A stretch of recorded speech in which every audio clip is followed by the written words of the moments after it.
Hey, what's happening, gamers? It's K-Wing here from GameZone.com, and do I have a treat for you guys today?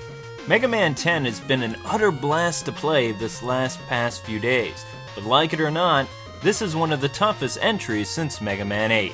So in order to help out the Mega Man veterans and newbies alike, GameZone.com presents our Mega Man 10 Boss Guide.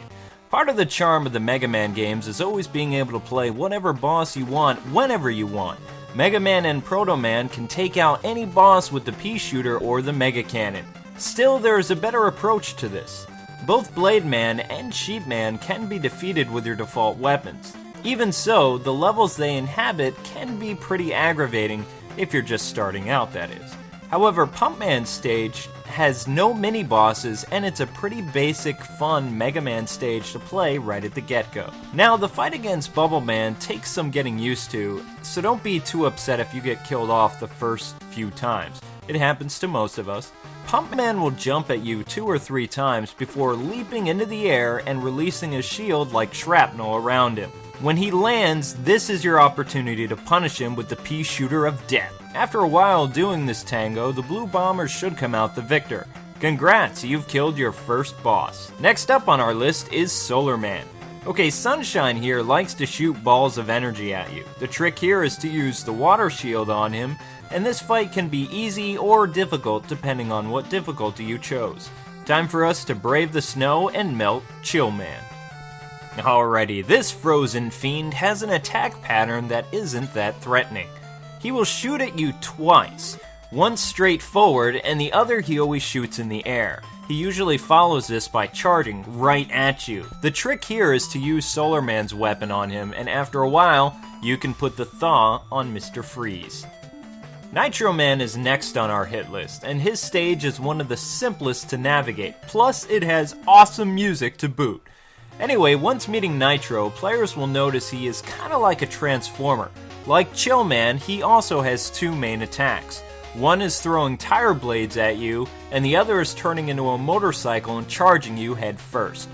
What you want to do is equip Chill Man's weapon and make sure to create spikes on the ground instead of freezing him. This acts as a spike trip, if you will, and he takes the most damage from actually running this over as opposed to being frozen by it. Although you can kill him by freezing him, it just takes a very long time. Commando Man takes cues from the past mega baddies like Gutsman, Hardman, Concrete Man, etc, etc. This guy likes to shoot missiles that upon impact explode around you. What he also does is he likes to leap into the air and then come back down hard on the ground, causing Rock to get all shook up. The goal here is to use the wheel cutter and catch this bad guy off guard once he lands. Ah yes, Blade Man, a personal favorite of mine. As I said before, lots of veterans start off with this boss because of his weapon. But back to the Blade Man boss. All this guy does is leap around and throw swords at you, so your object is to dodge. But Blade Man does use a strict pattern, and once you have it mastered, the better. One thing I learned the hard way is after throwing swords at you, he'll eventually jump down on top of you. This is how most people take the most damage from this fight and end up getting killed. Now I found that if you stay as close to the wall as possible, he can't land on top of you. Instead, he'll land in front of you and then you just blast away at him. This is a long, grueling fight too, so you'll want to buckle down, but eventually you should be able to beat him. I really think that Strike Man is probably the easiest boss in this entire game. Now, what you need to do is equip the triple blade and hit him when he isn't rolled into a ball. Even on hard mode, this boss is no sweat at all. Okay, the final robot master on our list is Sheep Man. That name is so not cool. Sheep Man? I mean, come on, Capcom. Wool Man would have sounded better, or better yet, Ram Man.